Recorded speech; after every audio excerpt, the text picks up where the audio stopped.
The wind across the crystal plains of Varlan carried a low hum, as if the entire world were drawing a breath before speaking. Tall spires of silver stone rose from the ground like frozen lightning, catching the pale sun and spilling its light in long ribbons across the valley. An army waited there, holding position with rigid discipline. Armor plates gleamed. Weapons pulsed with threads of cold energy. No one spoke. No one dared. For the message had already reached them. For the queen herself had felt a tremor pass through her when the words came to her throne chamber. A human was approaching. A human with a name carried like a storm through the stories of a dozen worlds. A human fighter of legends. A man known not for cruelty, but for the terrifying weight of what he had survived. His name was Darren, the Queen, had ruled for 40 cycles, respected and feared by her people, and nothing in that time had made her hand shake upon her throne until she heard that name. If a myth walked toward her gates, then the future of her empire rested on whether the myth came as a foe or as an ally.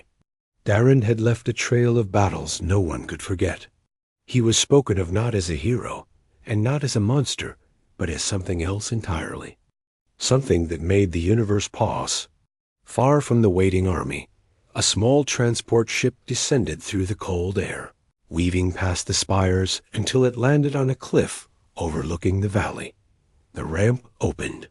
A solitary figure stepped out. He wore no cloak. He carried no banner.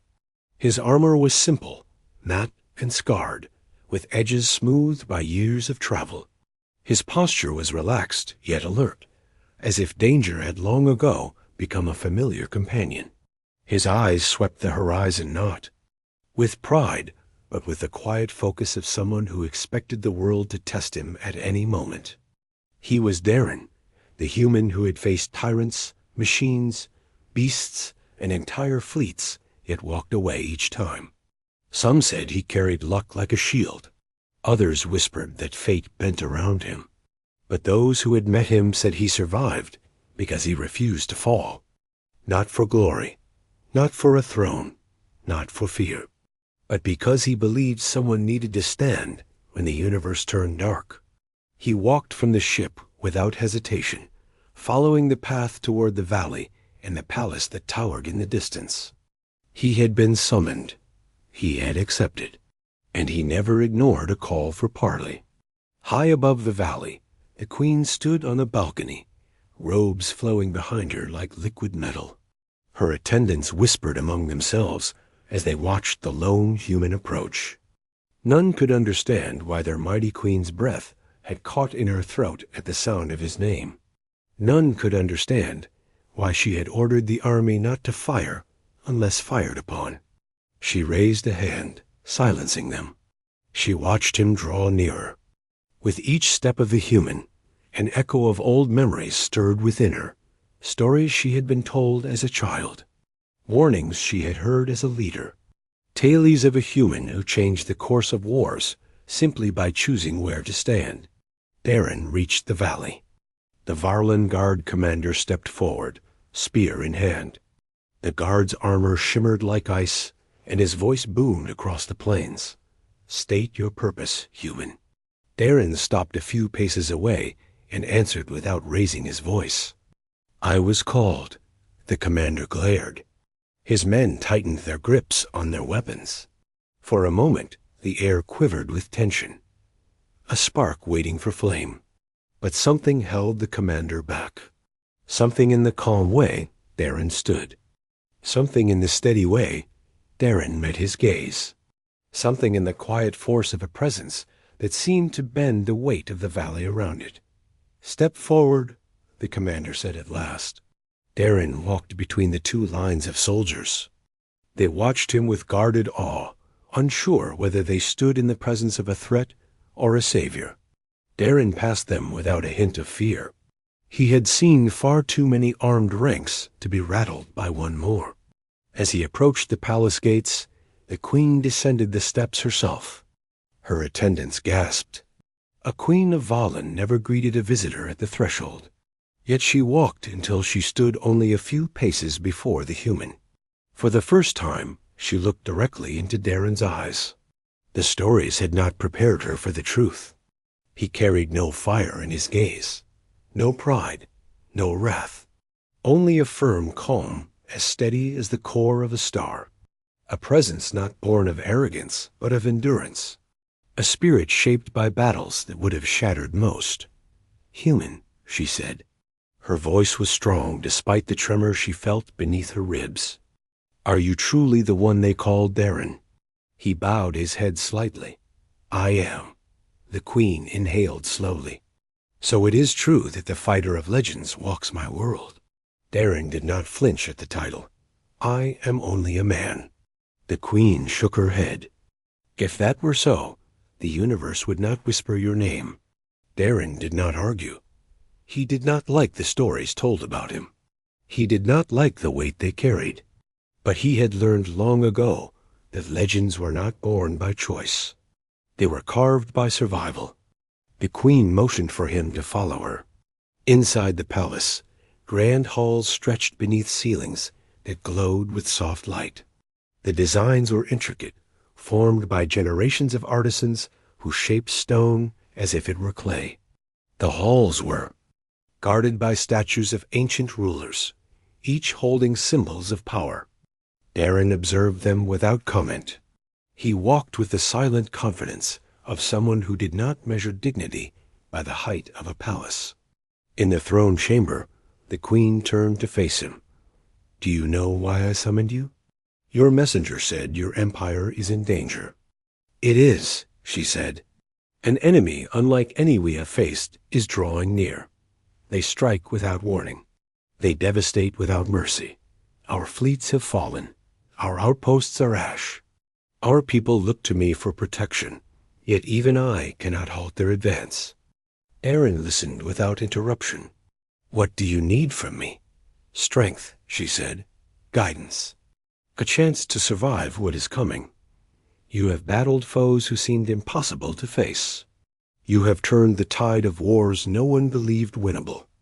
Darren rested a hand on the hilt of his blade. "And you believe I can stop this enemy?" "I believe you are the only one who might," she said.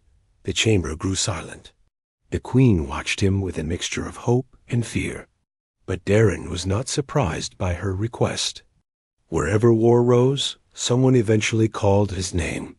"I will need to see the threat," he said. The Queen gestured, and a projection activated in the air. Images flickered to life.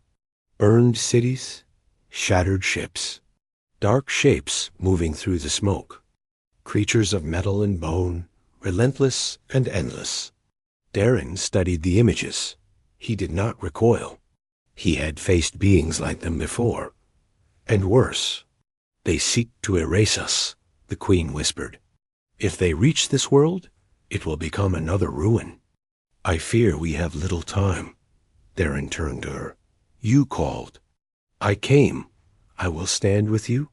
The Queen exhaled as if a weight had lifted. But she did not yet understand the heart of the human she had summoned. She did not understand why his name carried such force. Not because he was invincible. Not because he never failed. But because when he chose to stand, he became a singular line between survival and extinction. She bowed her head to him. "Thank you. I will prepare my council. We will plan our defense." But Darren shook his head. "Defense will not be enough. We must meet them before they reach your cities." "Show me where they will strike next." The Queen hesitated. "Your courage is remarkable." Darren looked at her without pride. "Courage is not what keeps you alive. Preparation does." He followed her to the war room, where officers gathered around a massive star map. When Darren entered, their whispers rose in a wave. Some doubted. Some feared. Some were skeptical. But all knew the stories. All knew the weight of his name. The Queen announced his arrival. "This is Darren. He will lead our strike against the threat." A murmur spread. Some officers stepped back instinctively. Even without lifting a hand, The human radiated a presence that unsettled them. He carried no arrogance, yet his calm was heavier than bolted armor. It was the calm of one who had stood at the edge of defeat and refused to fall. Darren approached the map. "Show me where they last appeared." The officers pointed to a distant sector. "They move fast," Darren said. "They sweep through worlds before help can arrive." The Queen nodded. "They are like a storm. We have never seen anything like them." "I have," Darren said quietly. The room stilled. Eyes turned toward him. The Queen stepped closer. "You have faced such a foe before." "Yes," Darren replied. "And I survived because I learned one truth." "What truth?" she asked. "They can be stopped." Hope flickered through the room. Not because of his words, but because he believed them with absolute certainty. The Queen placed a hand on the table. "Then we follow your lead." And so began the preparations. Darren trained their soldiers. He refined their tactics. He reshaped their formations. He taught them how to strike the enemy's weak points. He pushed them until the valley rang with the thunder of drills. The Queen watched him from the balcony each day.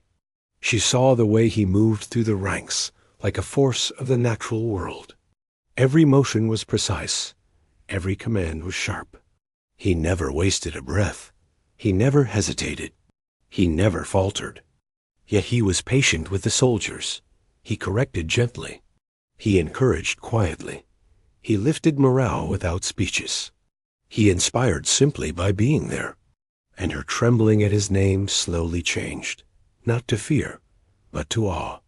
At last the day of the enemy's arrival came. The horizon darkened. Their ships appeared like drifting shadows. Their swarms spilled across the skies.